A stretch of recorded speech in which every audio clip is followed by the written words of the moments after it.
Hi there. Welcome along to the Bloody Scotland Book Club. Thanks very much to everybody that's joining us at the moment. First things first is to say a welcome. Second things, I'll do an introduction of everybody on the screen in just a minute once I get there. But just to make sure you're at the right place at the right time, we'll be chatting about the following books: The Darkness by Ragnar Jónasson, The Waiter by Ajay Chowdhury, and The Crow Trap by Cleeves. So if that's not the books you were expecting to chat, then you're in the wrong place. So what I'll do is, the other thing I'd like to say as well is the good news is that Bloody Scotland tickets are now on sale, and all three of these authors are actually appearing at Bloody Scotland between the 13th and the 15th September. So just to give you a bit of information, Ragnar is appearing on the Friday in a thing called New Age Agatha. Ajay is appearing in AI or Die on the Saturday. And Cleeves is on with Lynn Anderson on the Saturday at the Albert Halls. So in the chat box, what you should be able to see is a link. We're going to get a link popped up for you. And if you get that link popped up, then what will happen is you'll be able to click on it if you want to get some tickets. Does that make sense? No, it doesn't to me either. So let's kick off with some introductions.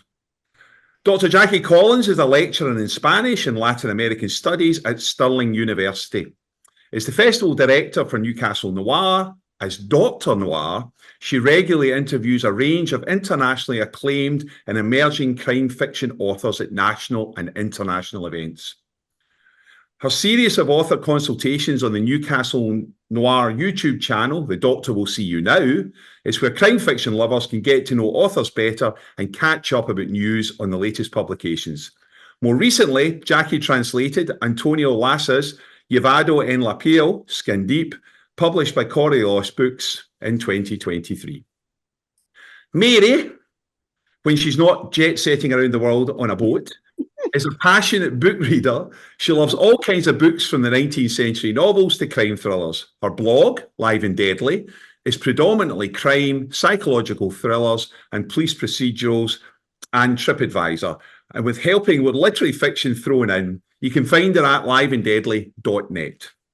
And Paul writes reviews, interviews, articles and features for Monocle magazine, the European Literature Network, crimefictionlover.com, crimetime.co.uk. He is an editor and presenter of the Crime Time FM podcast, a judge for the CWA Historical Dagger. He's a book collector, crime fiction aficionado, and his first book, An Encyclopedia of Spy Fiction, will be published in late 2025. And then he has the afternoons free. So, hi everybody, how are you all? Good. Brilliant. Great. Right, so the way we're going to do this is each one of the reviewers is going to do a short introduction, and then we have a video from each author, and they're going to do a small reading, and then we'll jump into the chat. So Paul, do you want to kick off with The Darkness? Yeah, I certainly will. I always do this, you know. I picked the foreign language one, which means I'm about to butcher some Icelandic, so please forgive me for that. But no, The Darkness by Ragnar Jónasson, and it's translated by Victoria Cribb. Hulda Hermannsdóttir is a Reykjavik policewoman, and she's approaching retirement. And her boss wants her out the door. He wants to get a nice young guy in to do the job. She won't go. She's decided that she's going to stick around and work the last 2 weeks, and he takes her off an active case. So she decides she'll do a cold case. And what we know is that she's had this problem with being kind of sidelined by the boys' club in all the years she's worked for the police department. So she decides she's going to get him back a little bit. And she picks a case which another officer has done, and it's a complete case. He's decided it's a suicide. What it actually is, though, is a murder, as we find out once she starts investigating it. But he's a lazy officer, and he didn't do his job properly. The last case she did work on is also going to come back to bite her a little bit as we go along, because she's had her own way of dealing with that isn't, strictly speaking, the way the law deals with these things normally. There's another storyline which runs decades before and neatly links into the story, but it's possible that saying too much about that could give things away. It's just, you know, it runs by side and it comes together nicely. So what it's actually about is a young woman whose body turns up in a cove, and that's what she goes to investigate. And as I said, as soon as she does start investigating, she realizes that this woman, Eleanor, who's in a detention center for refugees, has actually been granted asylum in the country. So it'd be very odd if she then decided to commit suicide. And that leads to the story in the book. And if we listen now to Ragnar Jónasson, he'll tell us a little bit more. Well, he'll read for us.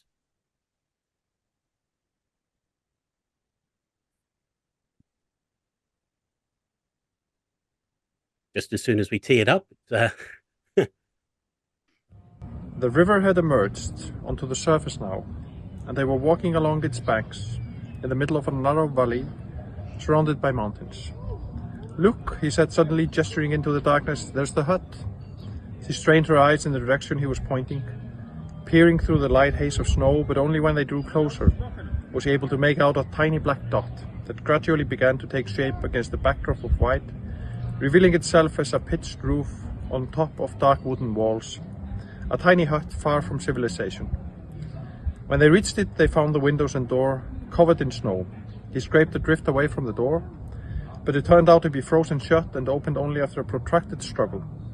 Once inside, she took off her rucksack, relieved to be free of its dragging weight.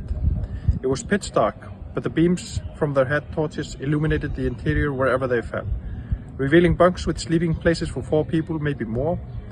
She sank down on one of the thin mattresses to catch her breath. The hut was primitive in the extreme. It contained nothing but a small table, a few chairs and the bunks. The idea was presumably to provide basic shelter for travelers, a way to survive the Icelandic wilderness, rather than any level of comfort. "Could you fetch her some water?" He handed her the empty bottle. "Water? Yes, go down to the river." Although daunted at the thought of having to go back outside into the night, alone this time, she obeyed, armed only with the head torch. The hut stood on a slope, and the descent to the river was steep. She edged her way down, taking tiny steps. The last thing she wanted was to take a tumble and slide down the slope, landing in the cold, wet snow at the bottom. Having arrived safely on the riverbank, she dipped the bottle into the icy water and waited for it to fill. Then lingered a moment, sneaking the first drink. The water was pure, clear and bitterly cold, straight from the glacier. Wonderfully refreshing after a long hike. Very good. So, Paul, what did you think? What did you think of the book, The Darkness? I really enjoyed this book. I thought it's one of those where you can get into it straight away. And the reason for that is it's because it's about this woman, Hulda, the policewoman. And it's her story. And it's kind of in 2 halves, if you like. The first half of the book is setting up where she's at, what her life's been like, and how she's doing with the case. And the second half is when the case takes off. And then it's a blistering pace. And there's a kicker in the end as well, which we're not going to talk about. But that'll give you some idea that there's a really surprise ending. And it's not so easy to do that these days. We've all read a lot of crime fiction, so the way it ends up is quite beautiful in the end. I think it just struck me that as a character portrait, I absolutely love this because you're on side with her straight away. And I think that's our way into the book. And so we are sort of with Hulda the whole time. Anybody want to comment on that? Yeah, happily, Paul. Because I think there's some connections in the books as well that we're talking about, all of them, and the fact of this, after Ragnar creates his first series with Ari Thor, but then this second series and bringing in a character who, the idea of somebody who's washed up, who's had their time, who, over and done with. I just love that idea of wait a minute, maybe not, and not discounting somebody because they're a certain age, thinking that they don't have capabilities. I just think to give us a character like that is so important, in a world where, and nothing against, younger people, but that they often get that preeminence. And Ragnar was willing to give us a character that wasn't of a certain age group, and who is really a rebel. I mean, I love that. I love the notion of not conforming, having their own way of doing things. Probably a little bit reminiscent of Frost as well, not conforming, not going by the rules. And that might bring problems, but I like that. I like a rebel. Yeah.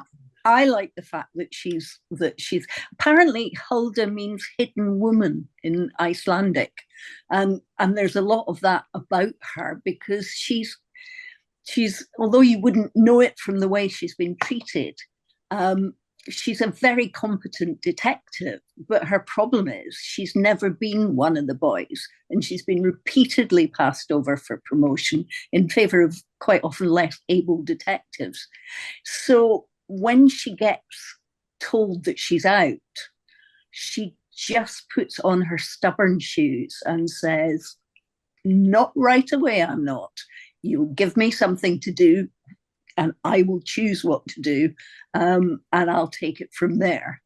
And that stubbornness is what keeps her going. And she's just, I love that she's an older woman detective. Yeah. It's a brilliant portrayal. And you think, coming back to what you said, Mary, that stubbornness and that agency, because sometimes people say, oh, are we not past all that? Are we not beyond having to, portray these? And I don't think we are. No. We've made great changes in society and things are so much better, but there's still so much to do. And I think given characters like that, I think it's quite emboldening. You know what it does? I think it adds a depth to her character as well, because when you start out, you're sort of on her side because you know that it's a boys' gang and they've picked on her over the years and they've sidelined her and she is a really great detective. But we also realize she can be the author of her own downfall too. Yeah. She can do silly things through that stubbornness too. And that when you start to do that, you start to get a picture of her that rounds her out as a proper human being. Yeah. And I think for me, the interesting bit about that is Holder, she doesn't have her demons to seek, but what I also quite like about it is this is as much a book about the fear of the future. Yeah. It is about, there's very much a sense of what is going to happen going forward. And that age thing plays into that because, what happens next? Where does this go from here? And for me, because she's got that flaws built into her, she knows it, she understands it. And that came across really strongly to me as someone who's just struggling with this whole idea. Yeah. And he manages, I think, very cleverly to weave three different storylines into the murder she's investigating. Yeah. And those three strands come together very well. Yeah. I didn't want to say too much about it, but there's obviously the last case she's actually on, the real case that she's working. As I said, she comes up with her own system of justice in a sense, so she decides on a certain way it should end. Which is always interesting because then you get the difference between what's morally right and what's legally right. And it's always great when you, as a reader, you're faced with that sort of dichotomy when you're actually reading a book. But again, as you point out, this does come back to haunt her as we go along because obviously what happens gets found out a little bit. And isn't that's so lovely, I think, for the reader, as you say, Paul, we put ourselves in her shoes. Yeah. Would we behave in a certain way? Would we take that action? Would we turn a blind eye? And when we see things that might not work out, if we've said no, we wouldn't, and we think, oh, yes, maybe I made the right decision. Although again, I have to confess, I'd be with Hulda. Or it's like Yeah. Did anybody worry about the idea of a young man writing about an older woman as a detective? Actually, no. So, on you go, Mary. No, because she was such a compelling character. Right. I believed her. I believed in her, and I really felt I was getting to know her through the course of the book, and so no, I had no concerns. No, I didn't, but I just wanted to be sure, that was a kind of universal thing. I remember something that, and I won't name drop after this, but Tess Gerritsen said something to me one time about her latest character, who's now heading for 70. And she said she didn't think she'd be able to write the character as a younger person. And it wasn't so much about understanding the mentality. It was understanding the aches and pains, purely practical things, but things that you do start to understand a lot better once you reach a certain age sort of thing. Yeah. But no, I'm very pleased to hear that because I really thought he nailed it. I think the thing that, not a concern, but I always hold my breath when an author has created a series with such a strong main character and a main character that people hold dear. You mention them in conversation and everybody, oh yeah.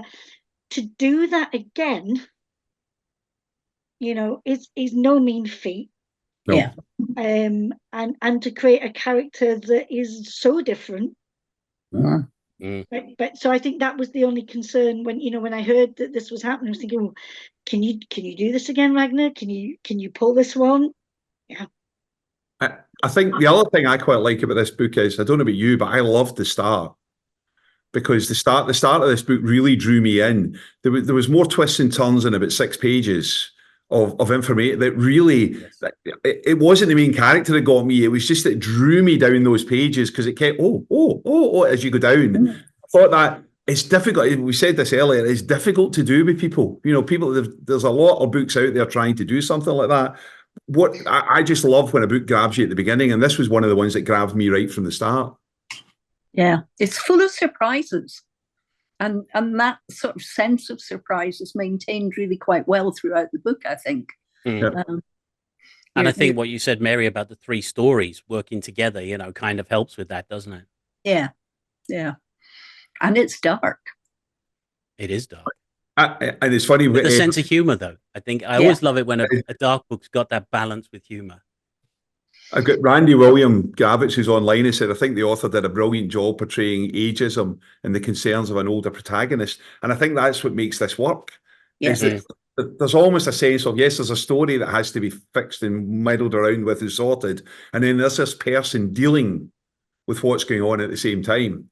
And yes, we've seen it a lot, but there was something engaging about this for me. I don't know about you, but for me, there was something engaging about that whole process of her trying to unwind what was going to go down, what was further down the line. The other thing I was going to say was, I asked Ragnar if he had so many bits of insight, and this he did say that he's got 2 bits. One was he actually organised an overnight trip on a trip up into the middle of nowhere. One of the trips he did with someone, he organised it. He said it was freezing. He said he walked for miles. It was ice cold. He had to sleep over. When he woke up the next morning, he was thinking, I've got to go all the way down the road. Walked out the door and the guy took him right, and that's where the car was parked. The boy took him in the walk right round just for the experience. And he goes, I'm not sure I enjoyed it, but it did inspire the story. Because you get a real sense with Iceland. I think he says it at one point. I think there was only 2 murders one year, and some years none. And it's quite a desolate place, but there's an awful lot of Icelandic writers. So either there's a big pile of dead bodies somewhere that nobody knows about. But you know what? That's a fascinating thing, isn't it? Why are safe societies obsessed with murder? Yeah. There's 2 kinds of societies, isn't there? There's ones where murder is such an occurrence that, it's part of the literature by choice, but not by choice, rather by design, But safe countries, and that includes us, we still tend to be obsessed by murder, even when we have limited numbers of murders. In Iceland, as you say, less than 2 a year. Yeah. If it has that. And there are some quite dark themes in this book. Yeah, there's backgrounds, there's dark. I'm not going to go into them because, again, I'm just avoid, but there is. How do you think that there's a trend at the moment for cozies? There's a lot of cozy books coming along. Actually, in some ways, there is a bit of coziness about it, but it sounds really odd. But Holga has something about her in her relationships. But how do you think that plays with people reading today? The fact that there is this alternative thing that seems to have grown up just of late.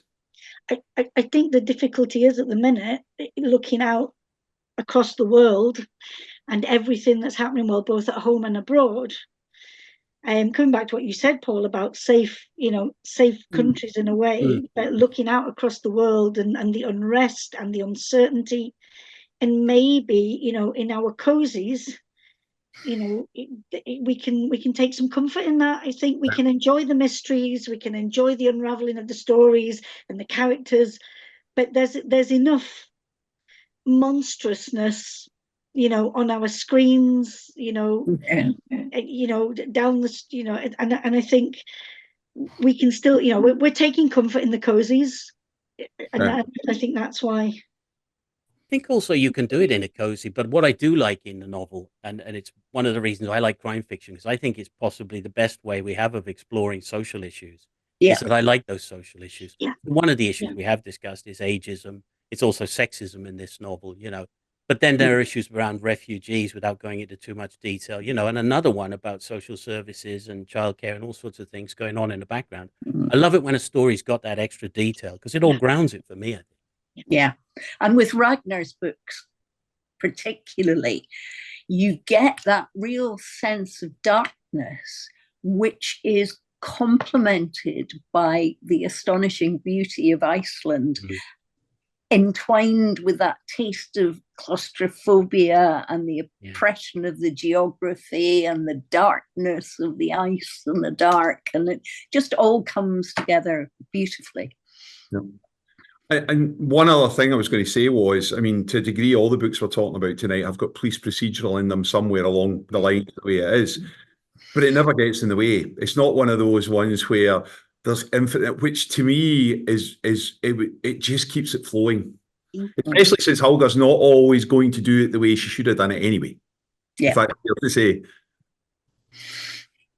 I mean, perhaps we should call them police thrillers anyway and get away from this idea of procedural, because if you do read a police procedural and it is literally about procedure, we're all going to get bored senseless, aren't we, pretty quickly? You know, it's about how lightly you can touch on those things and get back to the story.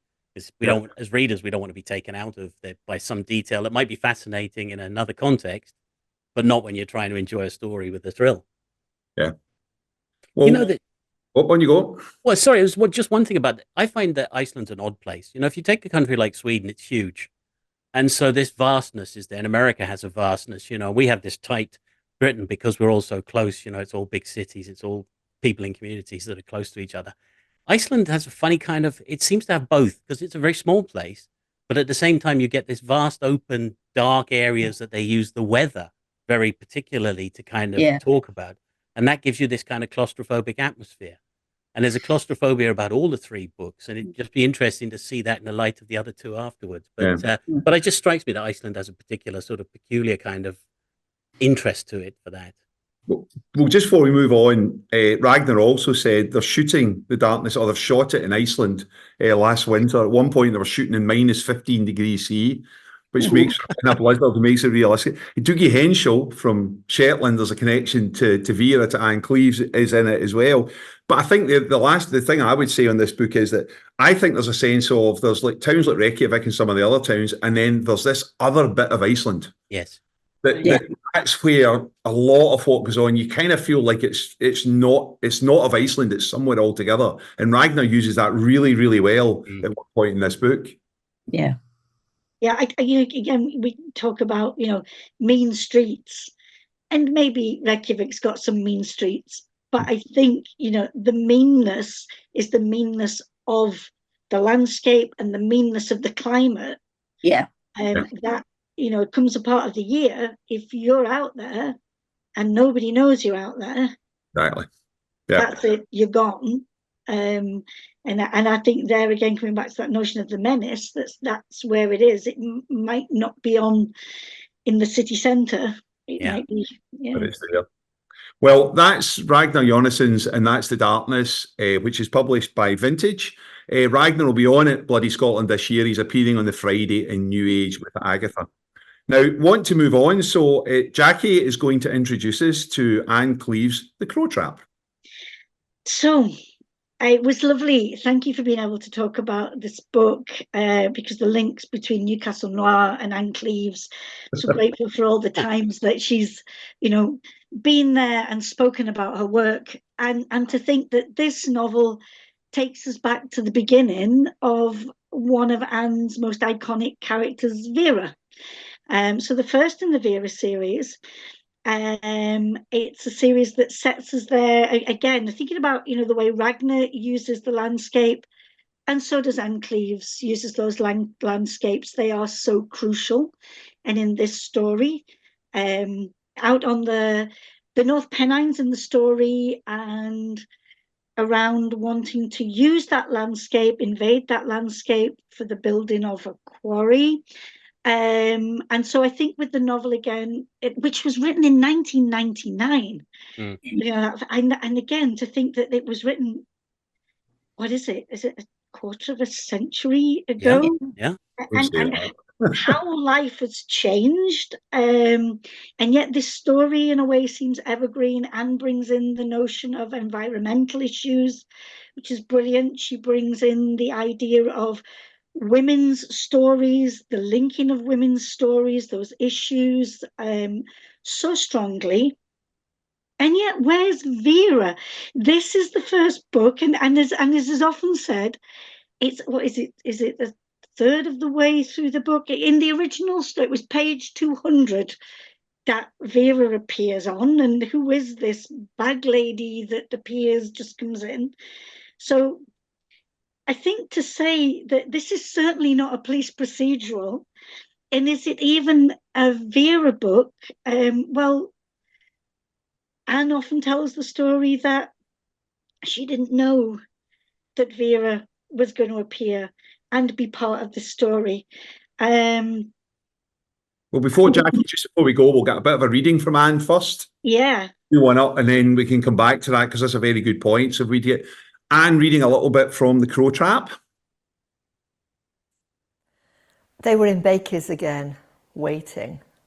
There was the same smoky fire, the familiar furniture covered in dust, the moth-eaten fox leering out of the smudged glass case.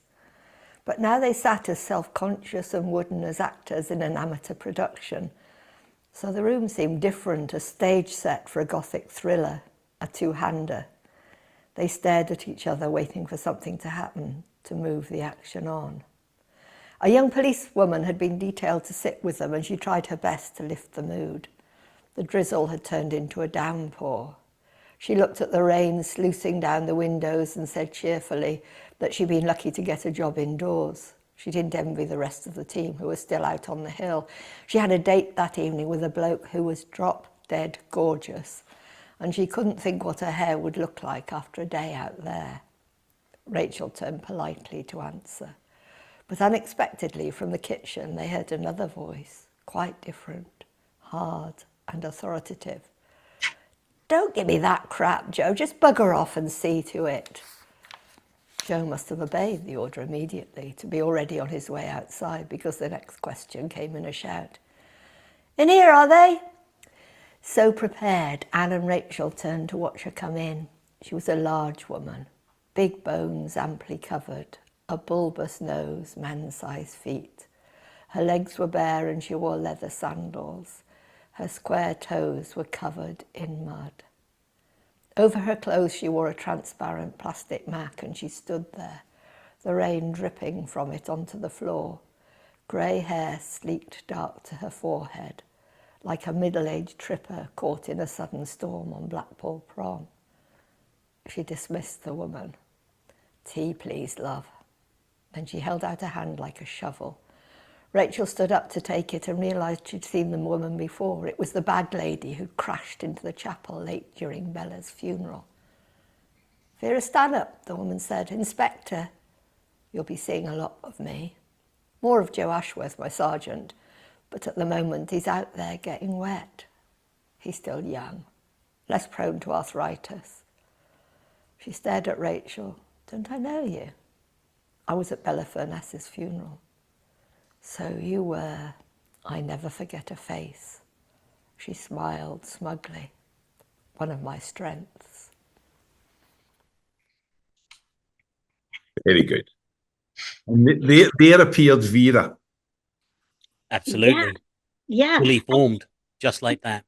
Just like that. And yet, before that, we've got three different women's stories being woven. We have three different women's points of view before we finally get this fourth woman, you know, who we now love and know as Vera, looking in on this situation. And again, coming back to that sense of the claustrophobic setting, whilst it's out on the moors, it's almost like a locked room mystery of finding out who did it and why they did it.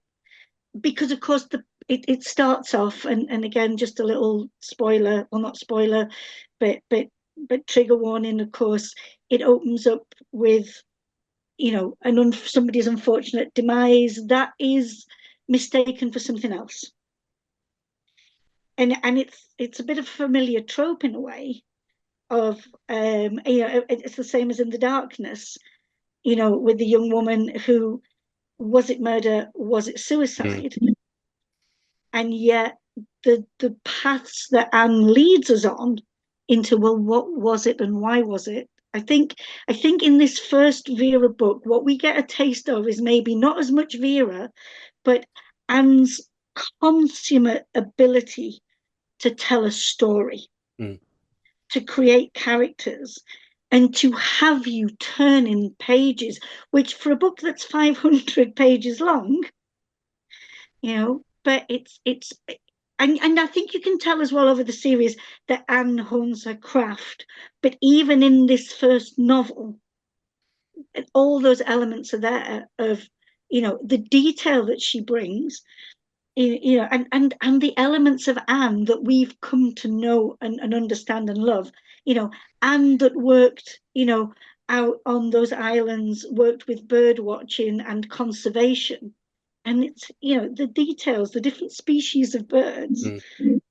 And I don't know if you as readers and people who are watching as readers, but if an author puts something in a book, I want to know why, because nobody does anything by chance. So, looking at those different types of birds. And then there's talking it of, because one of the characters is looking at the species, and another character is looking at the botany there in this area, the environmental study that's going on. And it took me to what is actually quadruped sampling, which, what is this? So this is what I love about crime fiction. All right, you get the characters, you get the murders, the mysteries, but it's like we were saying about social issues. You get so much more, and that's what I felt about in this first book. Maybe a little weighty, now because Vera comes straight in now when we read a Vera book. But wow, this is. I think it is quite weighty. But Mary, when I read this, I deliberately avoided. I knew Vera wasn't from the start, right? I knew that. I'd heard that before. But I didn't want to know when it was, because I would have been sitting there going, right, okay, get to the page for Vera, right. And one of the things that gets me is the other characters in this, like Rachel, and Rachel could have been a detective. Yeah. And I get the feeling that at the beginning, if you didn't know about Vera, there's three really, really good characters before you ever get to her. Yeah. Yeah, and is it going to be, is it going to be an amateur detective? Is it going to be, solving a mystery without or with very little support from the police? Yeah. And it shifts. It's an interesting shift, and yet Vera still works with, in order to find what's going on. Yeah. So what did you think of it? Sorry, you go. Three very different women before Vera makes her presence known. They don't all get on, and they're involved in the same thing, but they have different aspects of it. So they're working pretty much on their own. Counting otters. I just love the whole counting otters strand in this. And it's fascinating because you see them all as very different characters, working together and coming across this mystery. Yeah. And Paul, one of the things I think is interesting is that I saw a clip from Anne talking about how she wrote this book, and she definitely talks about the fact that it wasn't supposed to be a detective book, and there is a moment as she talks about Raymond Chandler, who famously says, when you're stuck, a man busts through the door with a gun in her hand. In her case, it was Vera. But before you get there, Anne also says she doesn't plan, right? But there's actually quite a level of complexity trying to tie, just to forget the Vera bit, with the first three stories. How did that work for you? It worked very well once I got what was going on, I suppose, in a sense, because my first thought was, you know what it's like, a modern book, if you take Ragnar's book, for instance, you're straight into character being described through dialogue and actions that are going on. And that's changed over the 20 years between the two books. So I wondered whether there was a bit of that, but I soon realized, actually, it is that she was interested in the first place of telling Rachel, Anne, and Grace's story. And we have to know a lot about their background to know how we come to what happens in the book.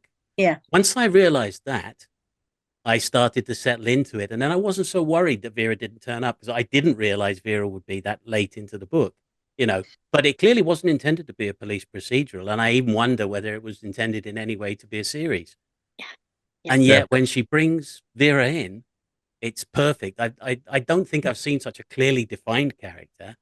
And I know we might talk about this in more detail, but when I saw, thinking back on Blenda Brevin then playing the part, I think that's exactly what was in that first book. She got the whole character right there, and it works on the television as well.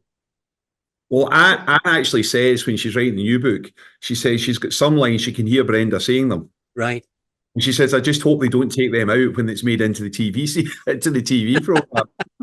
Do you know, I think that's one of the beauties of Anne's writing. I wrote a couple of things down. I mean, like, there's a couple of lines in this that just, her ability to describe, she's trying to describe one person, and instead of getting into a whole bunch of depth, she just simply said, she looks like Camilla Parker Bowles. Yeah. Full stop. You suddenly go, I get that person. And there's another line, and I love this. I think it's Rachel coming down the stairs. He says, even coming downstairs, she could hear Vera eating. Yeah. It's like, there's a whole sense of that. And then the one last one I liked was Vera was wearing a dress of the sort of material turned into stretched settee covers and advertised in the Sunday papers. Yeah. There's another one that sticks in my mind where one of the characters says, it was that woman again, the one with sepia teeth. and how, again, what I don't understand, and maybe this is the magic of it all, is, so, you know, we talked about Hulda, then we've got to Vera. And before Vera, we've got these three women that are not likable characters, I don't think, any of them. And Vera in that first appearance is like, you know, there is a moment of, oh, like, who is this? It's not a pretty picture. And I think, again, Anne asks us to, whoa, wait a minute. You know, the judgment that you're making about this character, could you just wait a minute? I thought it was really brave, you know, to write a character back then like this. And expect, did Anne expect it to be as successful? I don't think so. Well, the story goes that it was an ITV executive, wasn't it, that walked into an Oxfam bookshop, going on holiday, found the books, and was looking for a replacement for Frost. Because Anne, I think, didn't sell that much at the beginning. That's right. I mean, Anne had written a good number of books before Vera as well. And it's just like that moment when what happens, that moment of luck. But to think of a character like that, and how then that has developed, to think that we can trust this woman, and I think for most of us we can say, and we can like her, you know, whilst being probably not the most aesthetic character we've come across. It's a character that we'd sit down and listen to her eat. It'd be fine. Yeah, it's not just that though, is it? It's that whole thing of she introduces Vera in all her glory. You know, in that, as you say, Gordon, that Raymond Chandler moment when she kicks through the door, and then she pretty much moves in. And just, you know, that's quite a brave thing to have your detective do, is to, you know, take a setup where you've already got used to three characters, and then you just have your detective move in and sit there and pronounce. And she has such a destabilizing influence on everyone else in that cottage. It's brilliant. Yeah, I think that's it, isn't it? It's like, you know, the Columbo thing with his one last question. He just gets in people's way. And it's that with her. The fact that she's there all the time, she's like a catalyst. She's just going to stir something up, and something will fall out at some point because she's there. And once she is there, you won't forget it. Yeah. And the tenacity as well. You know, I think that's something that we really appreciate. You know, somebody who won't give up and won't give in. It's the kind of detective that I think that you would want on your case. If you were a victim, you would want that kind of detective. Absolutely. It is clear Vera loves the hunt. I mean, you know it in the TV series, but even in this, that's the bit Do you get the sense she loves that hunt? That's the bit she gets. Forget everything else. Forget how she looks, walks, talks, all the rest of it. Yes. She's not bothered. Yeah, She's that's her just reason for the being. hunt. Yeah. Yeah. I think it also says something about the maturity of readers, because we're not all struck by wanting it to be a 20-year-old who looks lovely, whether it's a man, a woman, whatever. As long as we can identify with, and we do identify with Vera, she's kind of real. And we're all real, and we've all got faults and flaws and problems. Yeah. And so, we empathize with her that way. And I think that's what makes people like Vera work for readers. And even young people get that, it's not about age then. And thinking again about Hulda and Vera and characters, and we learn that, in these two first books about pasts that have been difficult. And again, that's nothing new with detectives and, the troubled detective. But I think it's more, the personal side that we learn of these women and the things that they've gone through and how that forms the makeup of them as these older detectives. Yeah. Very much so. We'll have to move on, otherwise we're going to run out of time, because we could talk about Anne and Vera forever and a day here. But that was the first in the series, The Crow Trap, by Anne Cleeves. That was published by Minotaur. I think it was published by at the time. And I just say, if you're going to get into it, I saw one of the comments from Randy was talking about he was finding it a bit difficult to follow the prose. I think actually, because there's a lot there, you get a reward of going through it again. It is one of those books where once you get into the flow of it works really, really well. So Mary, it's over to you. We're going to move on to the next book, which is The Waiter, and it's by Ajay Chowdhury. So you're going to do the introduction, then we're going to hear him read a little bit from it. Yeah, I really enjoyed this book. This one has a younger detective, Kamil Raman, who used to be a detective and is now a disgraced ex-detective. And he moves from Kolkata to London really to start afresh, and he ends up as a waiter in an Indian restaurant. He attends as a waiter a big party for his boss's rich and powerful friends, and the event's a great success and the food is terrific, but later that evening the host is found dead in his swimming pool. And Kamil is asked by the family, who know that he used to be a detective, to look discreetly into what has happened. And he does that with the help of his boss's daughter, who is a vibrant, funny young woman called Anjali. And they prove to be a really good team working together. But Kamil, as we will come to understand, is carrying the weight of his disgraceful exit from the Kolkata police. And that's something that's going to come back to haunt him. And as the novel progresses, we will learn more about what happened in his past. And it will weave and relate to what's happening in the present in London. Okay, we'll hear a little bit from Ajay if we can put on. He's reading from The Waiter.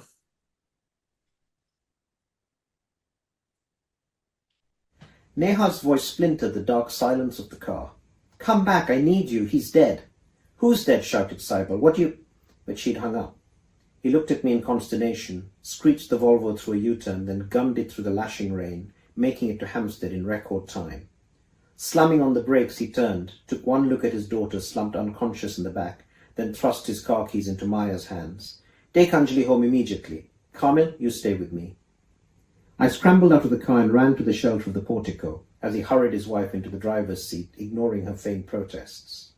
He watched her speed off, then walked purposefully towards me and rammed his finger into the doorbell, blinking off the rain that was streaming down his face. Arjun opened the front door. "You," he said, eyes dark, face stony. "I thought it was the police." I noticed his jacket was soaked, but he seemed oblivious to it. Why had he been out in the rain? "What happened?" asked Saibal, pressing him past him into the hall. "Neha found Dad in the pool downstairs. He's dead." She insisted on coming up and phoning you. I've called the police. They should be here any minute. He led us to the living room where we found Neha, head buried in her arms. As soon as she caught sight of Saibal, she flung herself at him, clinging on as though she were drowning. It's okay, Neha, it's all right, Saibal said, but I could hear the doubt in his voice. Just tell me what happened. Rakesh, a terrible accident. Sobs choked her words. Saibal took control. Show me, Taratari. I can't look at him again. Arjun, please. Neha looked beseechingly at her stepson. He gave a sharp nod and ran us down a flight of tiled stairs till we were enveloped in a sharp chlorinated humidity. On the floor at the edge of the swimming pool was the body of Rakesh Sharma, his clothes and hair sodden. He might have been asleep if it weren't for the fact that there was a massive hole in the side of his head, blood and brain oozing into the puddle of water under his skull, forming an intricate crimson pattern on the white tiles. His face was peaceful. The rage that had twisted it the last time he had seen me now vanished. A parallel image slammed into me. The naked corpse in the hotel. Its skull too had been crushed, but there had been more blood. Hell of a lot more. I shivered at the recollection. No more of that. Another time, another world. I was a different person, no longer a police officer. I had to deal with the present, with this body. The past would have to wait its turn. My mind flew to the moment we'd heard Rakesh's revelation. The confusion on their faces, the hushed whispers that ceased as I approached with a drink tray. The clues lay in all I had seen and heard. The cops were on their way, but I had been here, sensed the dynamics, the underlying tensions, the hostility in the air. I knew with an unflinching certainty that Neha was wrong. This wasn't an accident. It was murder. And it was my calling. I was the invisible waiter. Nice start. Yeah. So what did you think of it? I really, I really enjoyed it. There's so much in it. There are themes of family loyalty, of family jealousy, of betrayal, and it's also an intriguing and quite a different kind of murder mystery. You've got this young man whose whole life has been shattered, basically. And he's come to the UK. He's now working as a waiter, and he's a man who reveres his father, and he's feeling a bit demoralized. He's feeling now that he's reliant on the kindness of others, and that's the kindness he wants to repay by helping to investigate this murder. But it's also a way for him of getting back some of that self-esteem that he's lost. And what he is an incredibly moral man. And as the investigation progresses, he finds that his morality needs to be a little bit more flexible than perhaps it was before. And then he gets this sidekick,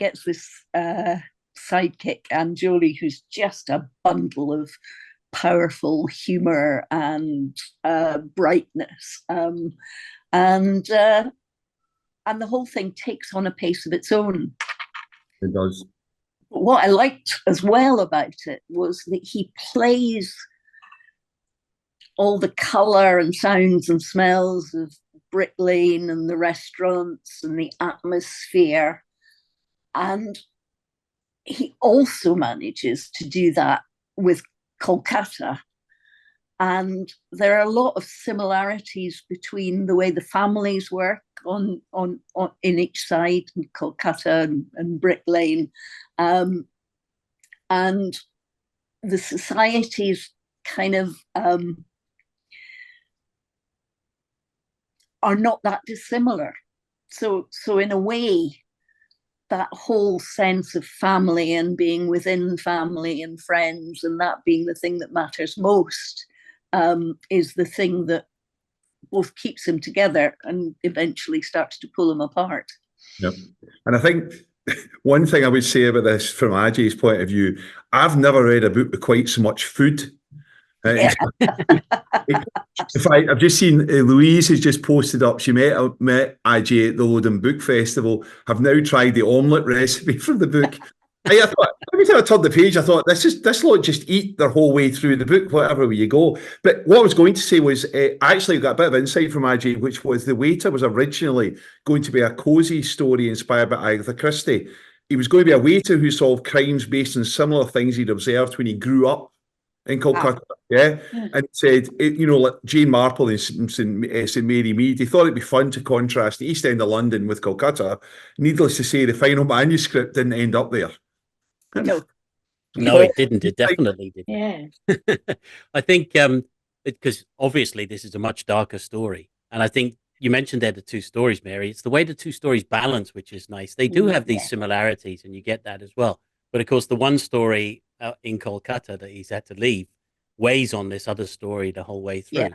But there is another aspect to it, of course, which is he's also an outsider in the sense that, and all these detectives are in a sense that makes him interesting, of course. But he's an outsider because the British police doing the investigation are a totally different breed altogether.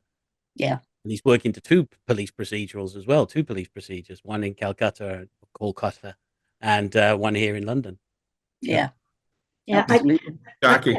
I was going to say, I think, the similarity between our three detectives, that idea of they just can't not do this.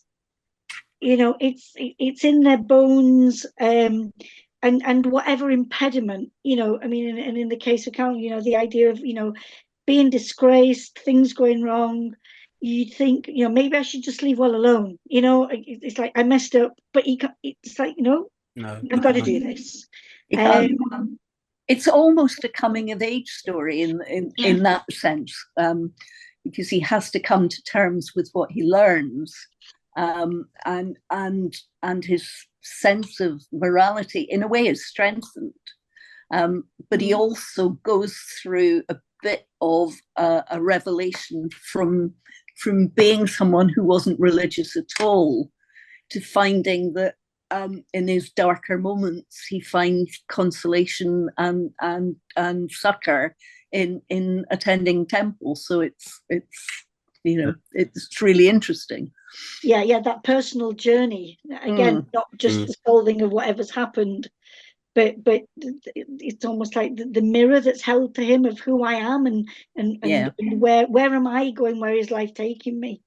Yeah, which is sorry, Paul, on you go. Well, I was going to say, which brings us to Anjali again. I think that relationship between the two characters is fascinating, but also the way that with any character, if you take Vera, you've got Joe. If you take Hulda, what you've actually got is mostly the people she's antagonizing, with. But it's the relationships bouncing off each other that actually give you a real sense of the character. And she really does help to build him up, doesn't she? Yeah, she's really vibrant, leaps off the page with her wonderful slogan T-shirts. I also think Ajay's got a bit of a trick in him in that the description of both cities is very vibrant, very, but it's peppered with little gems that just bring it to life. There's a great one where the restaurant in Brick Lane, which is called Tandoori Nights, has a bottle of Head and Shoulders sitting with the knight that sits at the front door.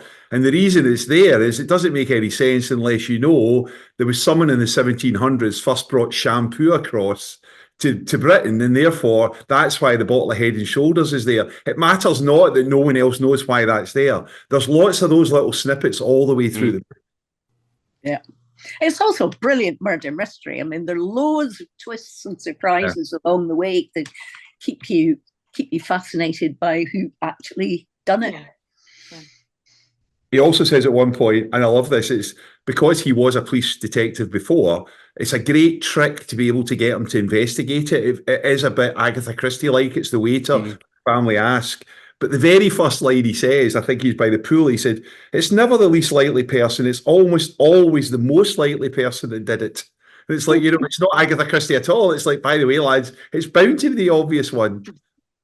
Of course, that thing about being the waiter gives him that other thing that Mary said at the start, which is the invisibility. I mean, it's a line he uses himself in the book. But of course, that nobody expects the waiter to be the one who's watching them. Nobody expects the waiter to be the one who can solve the crime. Well, on that basis, Ajay's currently watching us because he's just posted up. My favourite one-star review was one that said, "Great plot, spoilt by an idiot detective."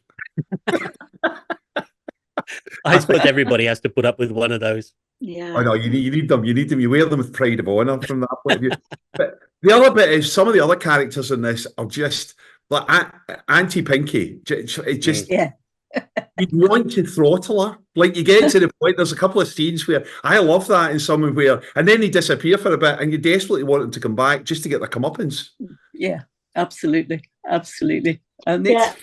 it's full of terrific characters. I mean, and characters who are fascinated by wealth, and the description of this house in which the guy dies is just unbelievable. It's all red velvet with Swarovski crystals on the wall. It just sounds ghastly. Yeah, we don't get many private parties like that around here. No. Yeah, exactly.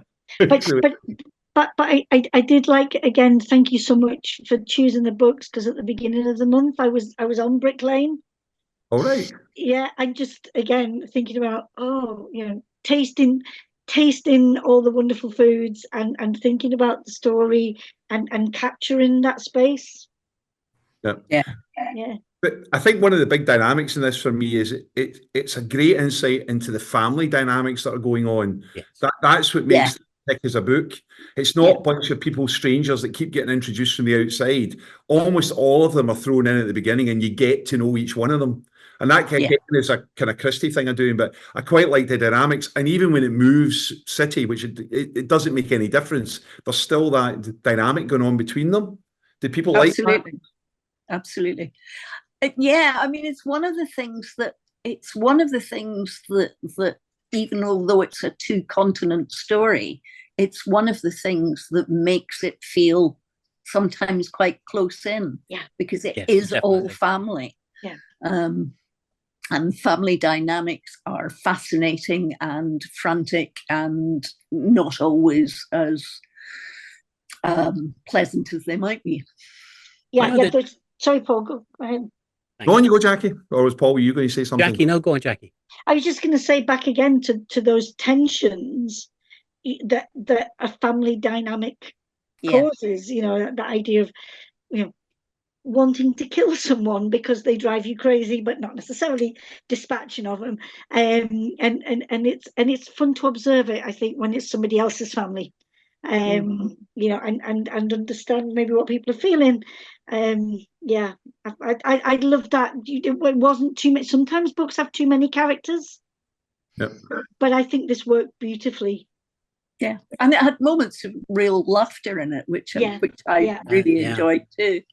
That's what I was going to say, because you mentioned at the start that it could have been a cozy, and then of course it didn't. It wound up being a much darker book. But there are a lot of literary references and a lot of literary jokes and little bits that go through the book that make it a joyful. It's kind of playful all the way through, really, and it's joyful for that. Because Angelique keeps referring to him as Inspector Morse. Yes. And this won the Harville Secker Prize when it came out before, and that was on the basis of it wasn't finished at the time and it already picked up. Yeah. And I think when you read through it, there's something about the book that that family thing I think is very important, because they always say you can choose your friends, not your family, and therefore you have to live with what you have. Yeah. And there's a sense of frustration from Cabell's point of view that this is driving him nuts, because as a police officer he would do something completely different, but with your family you can't. No, absolutely. I mean, on the strength of having read this, I would certainly go on and read more. Yeah. Afterwards. Well, we're actually running out of time, would you believe, for the first time. We've got a little bit, we can wrap up a little bit in each of the books. It said, for each of the books, are they all a thumbs up from everybody to this week for the 3 books? Does everybody give them all a thumbs up? Yes, definitely for me. Absolutely. Yeah. Definitely. And I would say, I know that the Vera one is a bit tricky, as we've said, because of all those reasons, but I would still say go with it and start that journey on that discovery of Vera. Yeah, Absolutely. I'd also say that the fact that one's a TV series, Ragnar's is being made as a TV series, and Ajay's has been optioned, shows us other people out there have said the same thing, which is this has got mileage in it. These books have got play. Great. And one of the things I've got, which if the technical works, is during this very, as we're doing this, we got some photos sent from Ragnar of the set of the Darkness. And Dawn, who's operating this in the background, like she said, she was able to put one photograph up without showing all the other people that are sitting behind the screen. So Dawn, if you got a photograph there that can actually be put up, that looks wet. Yay. So if you fancy it, and that's on the set, That's what Ragnar wrote in to say it was shot in the middle of winter. It was one of those ones, as you said, -15 degrees, snow and a blizzard, which the special effects guys must have loved because they wouldn't have to add anything. That would have just been it. And in fairness to them, they're still smiling. And they are smiling. Although I think those smiles look a little bit forced, given it's probably 2 in the morning and it's -15. More like a Vera smirk. So we've been looking at The Darkness by Ragnar Jónasson, The Waiter by Ajay Chowdhury, and The Crow Trap by Anne Cleeves. As I said, all 3 authors are appearing this year at Bloody Scotland. So Ragnar's appearing on the Friday in the Golden Lion. Ajay's appearing on the Saturday at the Golden Lion, and Anne has been interviewed by Lynn Anderson on the Saturday at the Albert Halls. There should be a link. If there's not, just go to bloodyscotland.com and you can click on it for tickets. So you'll be able to see all 3 of them when you get there.